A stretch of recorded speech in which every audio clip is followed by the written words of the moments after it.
If you follow the Noob to Pro series, this is day 115, and we have great plans to replace Kael, to give Kael an early retirement in the arena and replace him with Fylja. So in this video, we are going to be attempting to build Fylja. It's not yet a artifact enhancement event or anything, but we want to get ahead with the build of Fylja, because on a Noob to Pro account like this, it's going to take you a few days to finally build a champion to full max. It's not going to just take you one video like this to get all the accessories, get all the artifacts full max and all that. So I wanted to start today, although an artifact enhancement event is not on. So quickly, we are starting with the masteries, because that's what I've farmed so far. I've been farming the masteries and it's all complete. So let's take a look at what type of masteries we want on her. Of course, this is your typical Nuker, but for you to know which type of masteries, let's take a second to remember her skills again, in case we forget. The one I know of the most, the one I currently building her for, is this AoE skill on the A3, which is she attacks all enemies, fills this champion's stun meter by 15%, and heals them by 15% of the damage inflicted if this attack is critical. Yes, as a Nuker, we'll be building her with 100% crit, and therefore she'll be filling her stun meter by 15% and healing herself, which I don't think the enemies will have a chance to take a turn except they go first. On the A2, I'm trying to remember the skills so I know which items to select on the masteries. On the A2, has a 75% chance of fully depleting the target stun meter. That means she might need accuracy. Now, if I want to use this A2, yes, I'll build accuracy on this champion. But if I want to totally ignore any accuracy and go for full damage, then I will not even try to go on the support tree. So that's something to note. If you need accuracy on this champion, you might need an accuracy banner. So do we have an accuracy banner on this account? We're about to find out. So this one will need accuracy. Let's remember that. And on the A1, decrease the target's max HP by 10% of the damage inflicted. Cannot decrease a single target's enemy's max HP by more than 50%. Now that one doesn't require accuracy, does it? No, just by the damage it does, that's what she decreases it by. So the only skill on her ability here is this one that needs accuracy. Let's say the passive though. Let's not.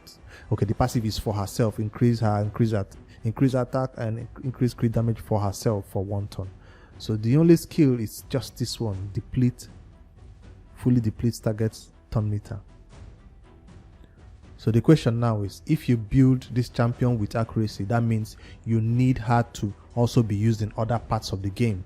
Where I'm thinking this skill might come into play is maybe the spider, because we still get to spider 20, but we have Amiga for that, and we have Soulbound Boy, I think, for that. So I don't know if this champion should have any accuracy at all. Why I'm considering that is because if you don't have accuracy on this champion, you might have enough chance to put attack in that place, or even some survivability.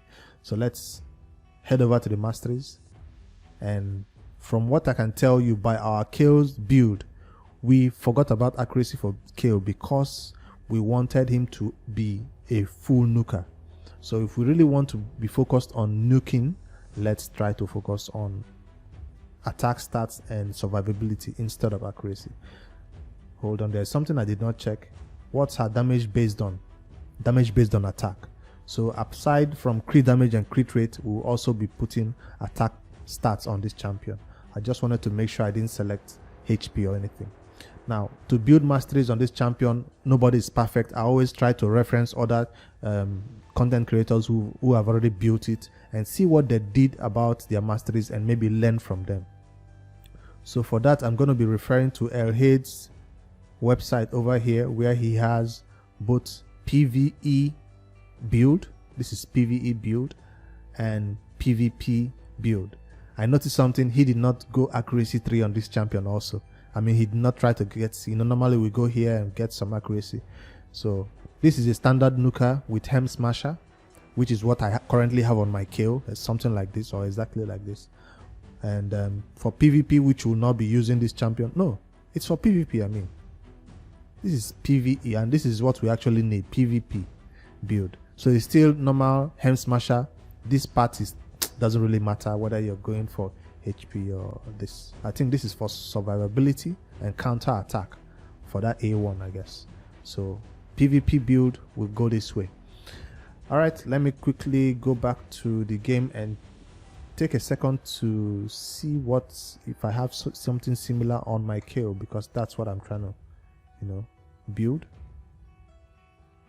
No, it's not that similar, but it comes down to a Helm Smasher, as you can see right there. But let's take Hate's build, I guess, and see if there's anything that is different that we need to change as we select these masteries. So the first one, of course, is crit rate, crit damage, standard. Now I have to decide, do I want to come over here and select this one because of the amount of shields that some champions do have in the arena, which means you have 25% increased damage on those champions, or do I totally ignore it and go, where does this one go to? Let's see again. 8%, 5% increase attack when I attack with full HP. So 5% when I attack with full HP seems like the right choice, because it's not every team that has a shield. That's just the truth. I know that the earlier game, a lot of people do have that free shield set and they put it on their champion, but when you're coming to gold 1 and gold 2 right now, it's not every team that you come across that have shield. And exactly when you see a team that has shield, you will know. You see the Brogni, you see those key champions that what do you call it, Miscreated Monster, there are Vogel, there are champions you see in a team and you especially just know that this team might have a shield set. And if you do not have this one selected, you might want to ignore or forget about those teams. So we will not be selecting this because we want the pure damage to be done. So we'll go for this. Just like I'm trying to understand the mastery choices, I'm not just selecting or clicking them blindly. And that's what you should do also when you're selecting your masteries. Increase speed by 6% for each enemy killed by this champion. Stacks across now. Now I do not really need this one for the arena, but for general content PvE, we will need this skill, especially for the dungeons where we will be using this champion also, because it's not just a PvP build. We'll also use this champion for clan boss. I mean, not clan boss now. Dungeon content, dragon and all that. So this is not the one personally I would choose, but there's no other better choice. Let's see this one. Increase damage inflicted to targets with less than 40% HP. No, because remember, this champion will nuke an entire arena wave, right? So arena, that's the whole point. So this one doesn't have a chance to do more damage, because at that start of my turn they are not less than 40% damage. I'm assuming I will be first. And also this one is just for HP or some healing. We don't need that also. So therefore this is a good choice amongst this one. And the next one here we'll see is this one that increases damage inflicted by 8% for each hit, for the first hit on each enemy.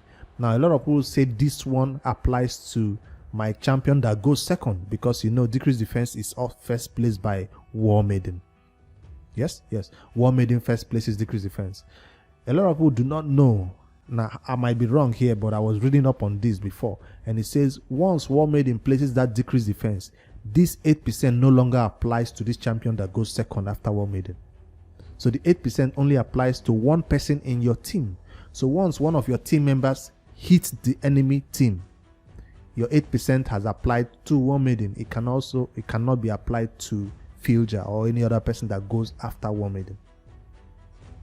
Increased damage inflicted by 8% for the first hit on each enemy.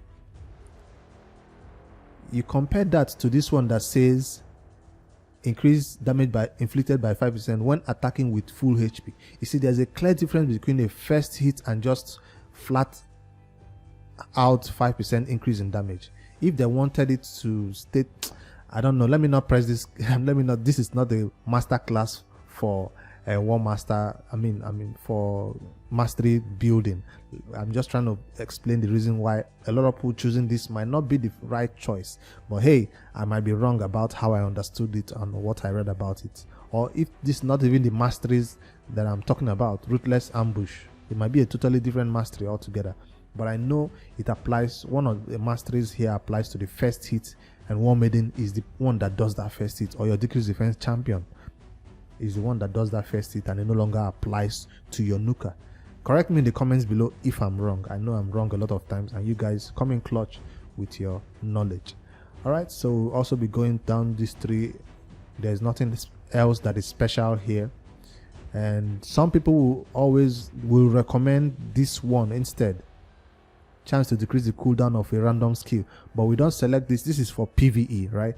We don't select this because we're expecting to nuke the entire wave, and we don't expect anybody to survive for our skill to be reset. No. So that's why this one is what? Increased damage inflicted by 5% for each dead ally. We also don't expect our allies to be dead. Instead, it is this champion that might be dead. Yes. So, but because we're going to be using this champion for PvE, we might just go that route, all down to that. Increased damage inflicted by 6% when attacking targets with higher max HP. We'll select that. We're coming down to the one that ignores defense. Increased damage inflicted by 6% in the arena and 3 in all other places. Nice. And down to this one. Now, this champion is a 2-hitter champion. If you need this champion to be used in clan boss or dungeons, you go for War Master. But I need this champion solely for the arena. That's what I'm building this for. Of course, it will feature in other places. So I have two choices to go between this one to get 20% more crit damage, or to ignore defense. 50% chance to ignore 25% of the enemy's defense. So I will go for this one mostly because I don't currently have a savage set on this build. If I did have a savage set, I would have gone for maybe more crit damage over this one. But hey, if you can ignore a lot of defense of the enemies, you can nuke them down faster. So that's why we'll be going for that one. Remember, we always have one chance to reset this entire build and rebuild something entirely different if we don't like the way the damage is going or the way the champion is performing with these masteries. So, or if we make any mistake along the line. Increase the damage inflicted by this champion's default skill. We will not be using our default skill a lot in battle, but it will be coming in handy for general content, PvE content though. So that's the Nuker build according to Elhade's, and I try to understand if I would. Sometimes you see Elhade's build and you disagree with them and you go a different route altogether. That's totally fine. Like if I wanted accuracy on this champion now, I wouldn't copy this, right? I wouldn't copy the defense tree. But I already decided I do not want accuracy on this champion, so therefore I will go for the defense tree solely for this counter attack that is over there. So that's the standard build for a Nuker, I guess. Remember, if you need accuracy for this champion, you might want to go this. There's nothing more special about that counter attack, because I'll be using a lot of accessories for counter attack. That's why I went that way. Alright, before this video gets too long, let's get to the point where we begin to select which artifacts and accessories to put on this champion.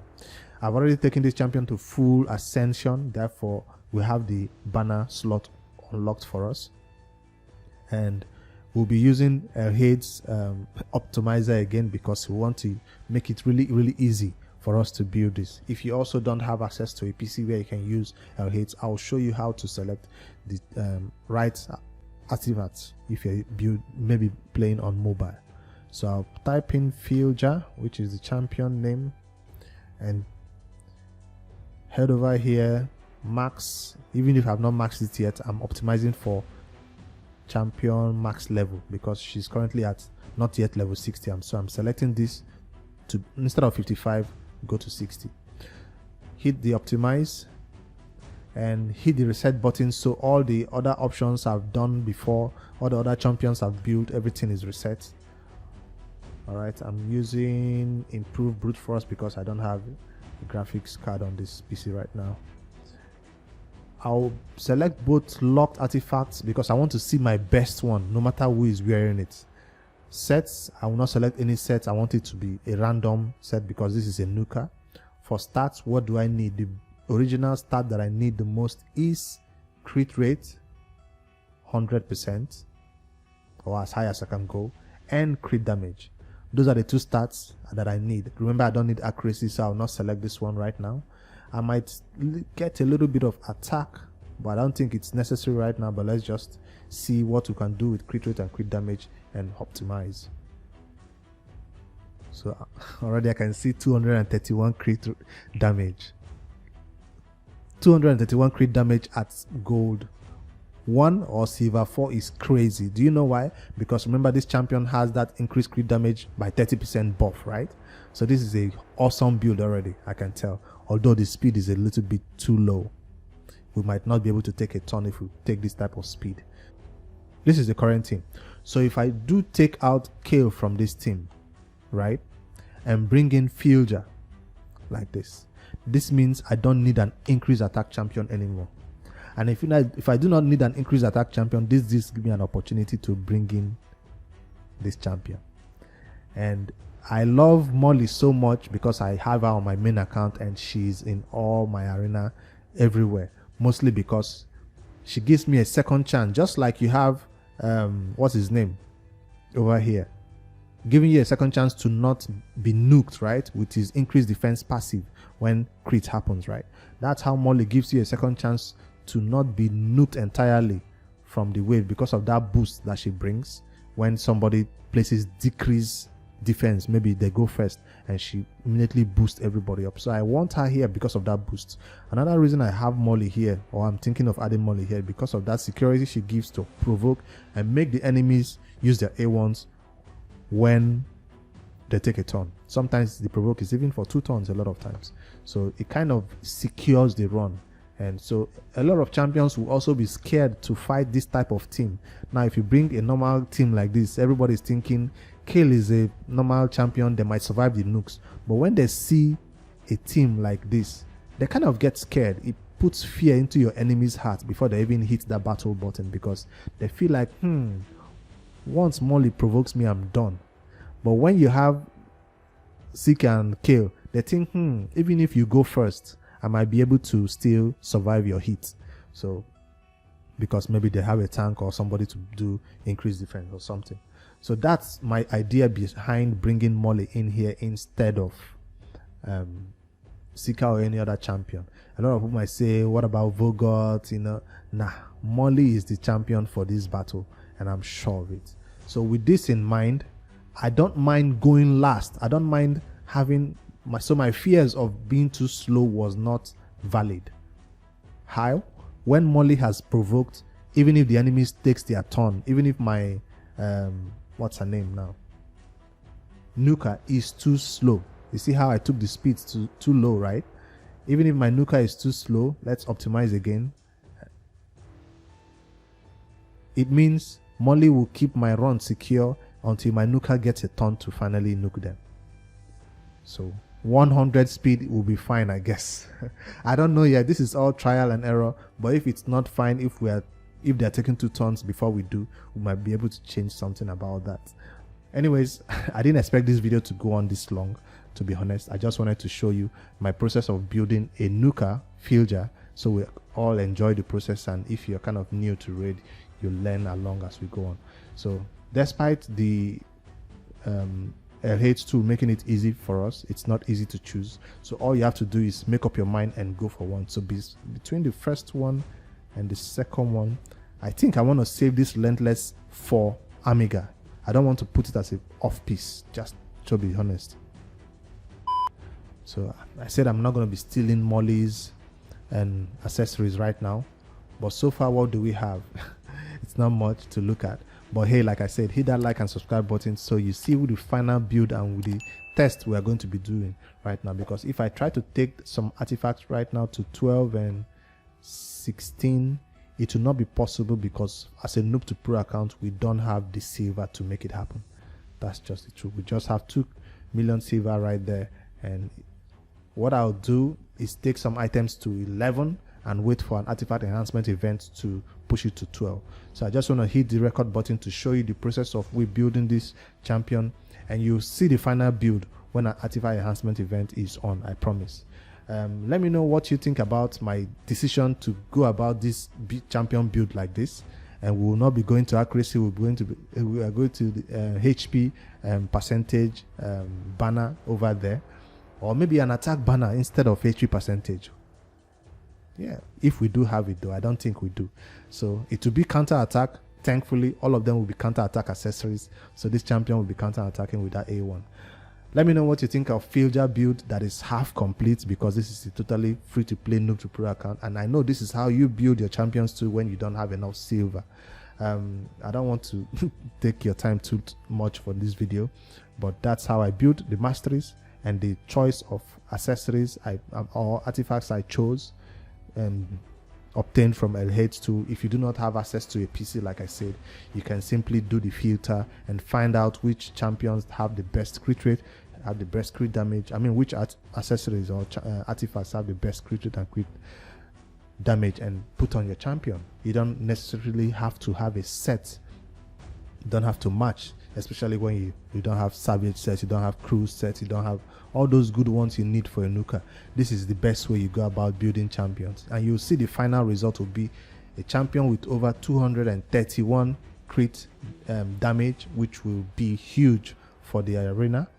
And yeah, let me know your thoughts on Fylja replacing Kael. If you do have this champion, have you built her, where are you using her, and what are your stats?